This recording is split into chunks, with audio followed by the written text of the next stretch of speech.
Good morning, beautiful people.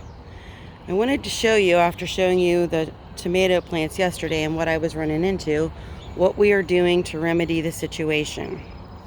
So here are the limbs I have cut off of one plant so far. So anything that had any kind of a spot on it, or even looked like it was about to get a spot, which was this limb here. See how we've got like one or two little spots on it?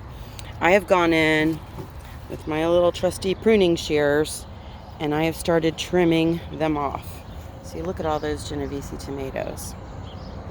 Now, before I move on to my next plant, I will clean and sanitize my pruners. And that's very, very important. Any kind of a fungus or a bacteria is going to spread to your other plants by using that the same tool. So as you can see, I've done a pretty decent job on this plant, and I still have this plant to go. I thought it was only one, but it was two.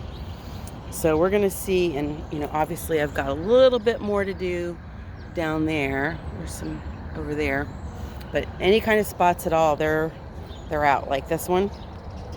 The good news is most of them had no tomatoes on those limbs.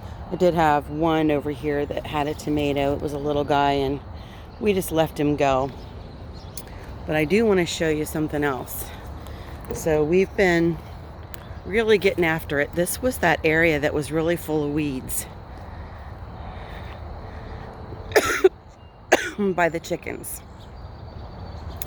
And between using the Vinegar Dawn dish soap mixture and using the weed burner, which you can see out in the background, see that handsome fella out there with the weed burner? We're working on it. So let's just give you a little morning tour real quick, because yesterday I forgot to show you my Marconi peppers. Look at this castor bean plant. I just think they're so beautiful, ugly. I love them, but these little things right here, when they dry and it's time to get the seeds out, they hurt. They're like a little cockleburr, but that's kind of what makes them so cool. But look, can you see those? They're just the neatest plants ever. So I showed you yesterday our beans, and we've got lots of beans to pick. Let me show you my Marconi peppers. Look at these guys. I love Marconis. And when I'm making my pepper blends, I like to have a nice mixture of different kinds of peppers. I dehydrate those to make them. And I will tell you that there's my meteor zinnias. I am still sold on this companion planting because, knock on wood, I still haven't had any hornworms or aphids. Check out this asparagus. Remember this bed? This thing is just going crazy. We've got lots of little seeds coming on. So hopefully this will fill out really well for next year. I'm tickled. I'm tickled that this transplant went well. And our leeks are doing awesome. They've been loving this weather. So I'm out here this morning, kind of getting them all watered. And our cabbage is hanging tough. I gotta try to get my shadow out of there so you can see in there. So after the first round with the cabbage worms, looks like we're actually gonna get some cabbage this year. So now we're back over at these tomatoes, and remember these plant stakes that I told you I was gonna try to order more of, but they were on back order? Well, they are back in stock at Gardener's Supply.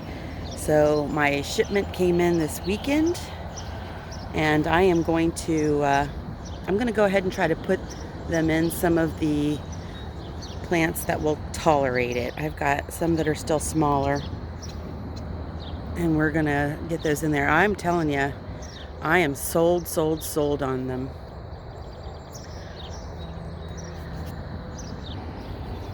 Here's what my fennel looks like this morning. I have been coming out here every day looking for my little caterpillars. Nothing yet, but I still hold out hope. This is about the time they come, maybe in a couple weeks. I know last time I thought that they came late, but they came in droves. And here are my Macedonian pepper plants. If you remember, Macedonian neighbor brought these over after I had lost a bunch of my plants and wanted me to plant some of his.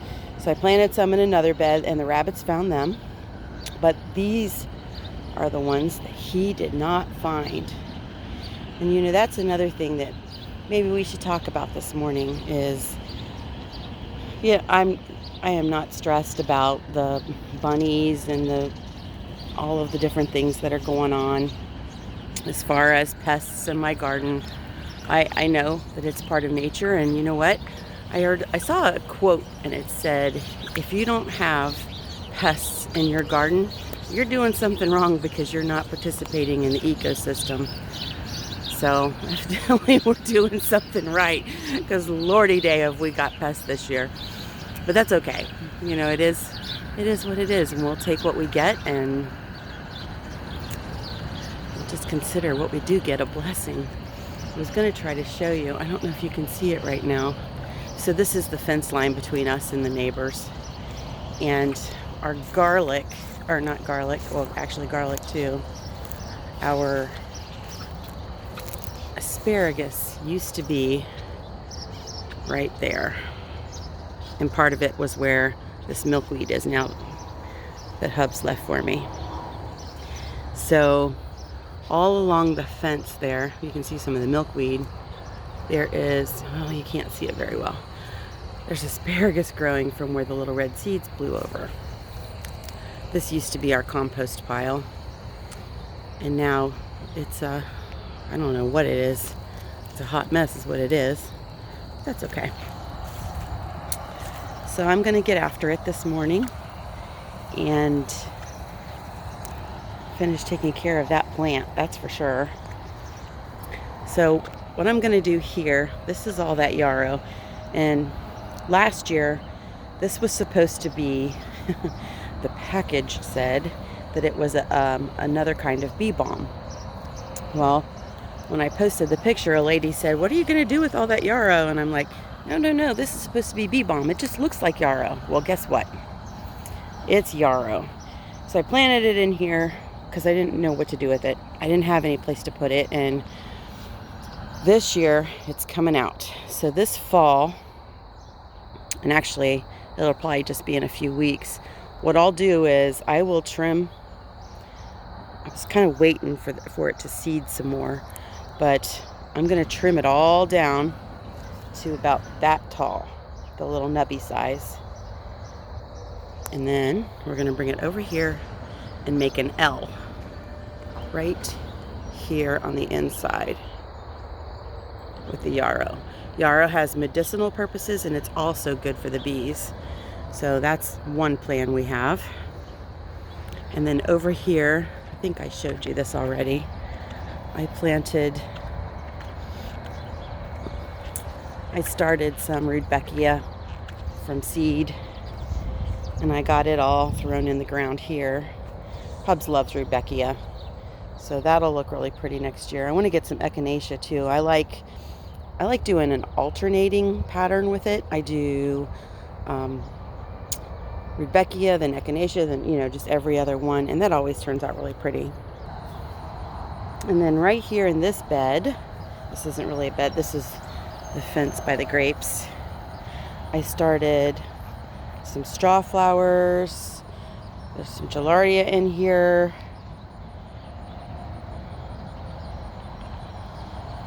Just to, I'll go in and weed it later. I'm just going to leave it be for now.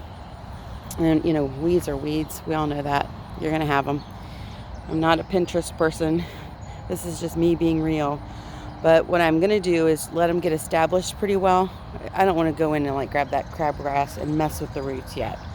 I want to let it get a chance to do its thing. And then I've got some Russian sage. 3 of those I planted. And then this little fella here, I got 3 of these also. This is a bear's tongue, and it's electric blue, which is a darker bluish purple than the Russian sage, so that'll be pretty. And both of those are pollinator friendly. We're still part of the pollinator partnership. We are still part of the National Wildlife Federation, and we're still a monarch way station. So we try to do things to incorporate that.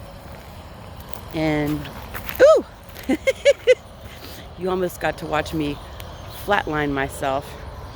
But if you see along this fence here, that whole back area, we leave for wildlife. We leave for the deer, for the coyote, the rabbits, whatever wants to call it home back there. And last night I was locking up the house to go to bed. I looked out in my front flower bed, and last week I had gone out and really just done a really good job weeding out front. And I looked, and the deer or a coyote or something has decided that in between all my hydrangeas out front would be a great place to bed down. So they literally dug up all the mulch, made themselves a nice little place to hang, and did exactly that. So we're going to put a trail cam out there and see what's doing it. There's the neighbor's property. Bless his heart. He still has the Coyote Superhighway. Listen to all those birds. All right, friends. I'm going to get after it. It's going to be a beautiful day, and I have a lot to do. Be blessed and be a blessing.